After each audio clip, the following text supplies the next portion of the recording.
The recap, hey, the card just ended. I thought, wholeheartedly it was a bad stoppage. I was rooting for Pereira. I had money on Pereira. I'm not too mad about it, but I did think it was a bit of a bad stoppage. He caught him clean with the right hand and the left hand, dropped him.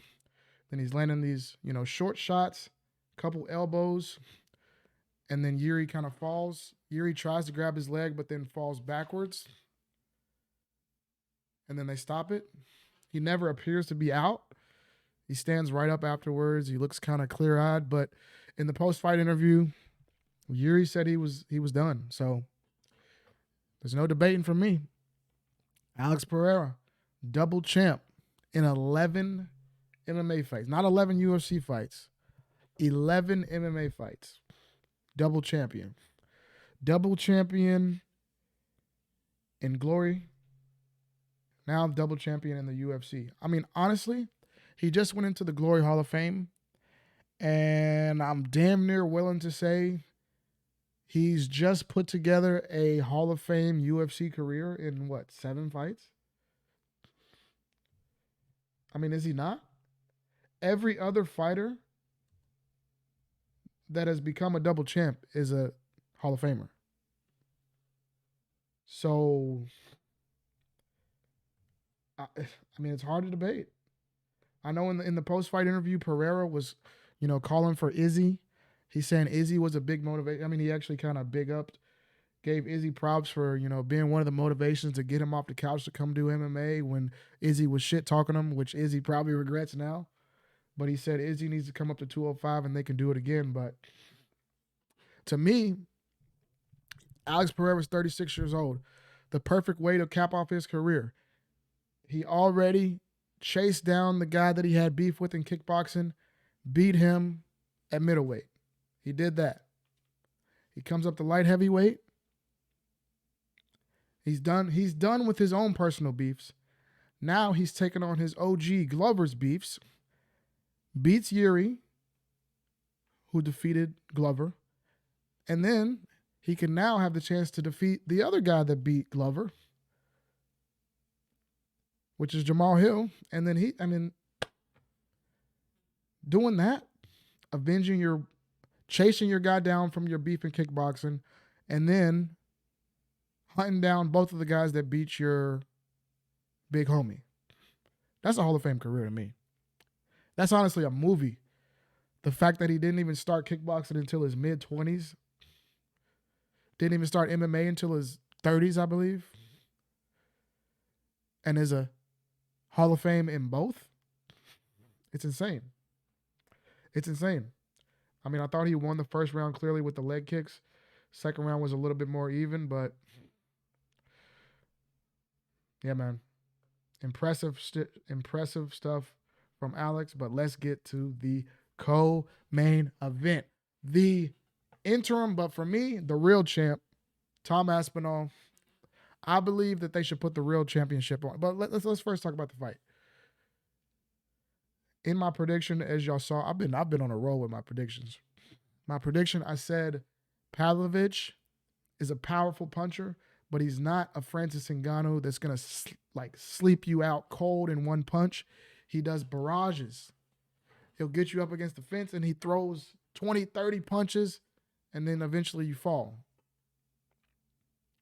And when he was up against Derek Lewis, when he was up against Tai Tuivasa, what did they do? They try to match him. They try to throw haymakers right back. That was a bad demonstration. But they try to throw haymakers back. Didn't go well. He folds you up. But I said Aspinall has the foot speed and the hand speed to be able to not engage in those crazy exchanges, but instead catch Pavlovich in between his combos with his quicker hands. And boy, did he. Sleeps him. First round. 2 weeks notice. Aspinall is a problem for the heavyweight division. I've never seen a heavyweight with the hand speed like that. And then now we see the power. And he has the rest. I don't know how good he's been able to wrestle guys, but I don't know how good his wrestling will go up against guys like, Jailton Almeida or, Curtis Blades. I don't know if he wrestles as good as those guys, but he's well-rounded. where I would not favor any of those guys against him. The only guy I would favor against him is John Jones. Probably. Honestly, I'd have to think about that one more because we didn't really get a real, sense of John at heavyweight in that last fight. He just steamrolled Cyril Gane and exposed that his wrestling is just piss poor and just an embarrassing performance. But we didn't see him strike really. We didn't see him, take a hard shot from a heavyweight. We didn't see any of that. So it's hard for me to judge that. But as I said, as I've shown y'all in clips on my stream, John Jones has clearly stated, I want to fight Stipe Miocic, and then I'm most likely going to retire. He said, he was asked about Pavlovich in particular. He said, yeah, that guy's good, but I'm not really interested in these up-and-coming guys. He said, I think we probably will not fight in the future, but hey, maybe one day, but I think most likely I'm worried about fighting Stipe, and then I'm done.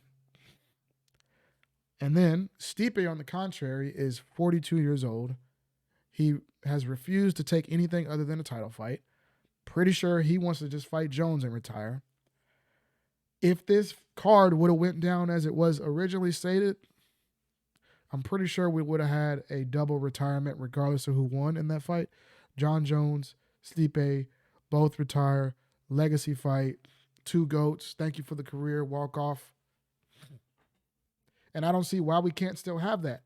But there's no reason to hold up the division if all they want is a legacy fight. If they don't want to fight within the parameters of the rankings, let Tom Aspinall be the champion and let John Jones and Stipe fight in a GOAT versus GOAT main event. Y'all made a BMF main event. Why can't you make a GOAT versus GOAT main event? John Jones versus Stipe Miocic does not need a title. You can build the hype up just showing who the guys they beat. Daniel Cormier. I mean, they both beat Daniel Cormier. Stipe beat Francis. He beat Werdum. He beat JDS. He beat everybody they put in front of him. John Jones is debatably the greatest MMA fighter, period, of all time.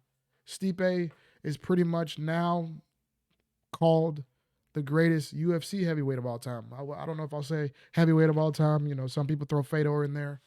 But UFC heavyweight as far as resume, I don't know as far as like on their best night head-to-head. I don't know if Stipe is the absolute best. But as far as resume, I think you have to say Stipe is the best as far as a UFC heavyweight. So why not let them just fight? You build up the fight. You just show all the guys they beat. Everybody seems to know them. And let Aspinall just be the champion and keep the division rolling. That's the solution that I think makes the most sense. What's up, Dark Knight? Appreciate you, brother. 1 year and 10 months. Thank you, bro. You're a real OG. But yeah, that knockout was fucking crazy, bro. Holy shit. Aspinall's the man. I just want some money, guys. I'm about to go hit up Broadway, listen to some live music, and celebrate. What a night. Shout out to you guys. Everybody that joined the stream, thank you guys. Here on Twitch, Kick, YouTube, and also on Instagram. If you ever need to watch the fights, y'all know where to find me on Instagram. Much love. I'll catch y'all next time.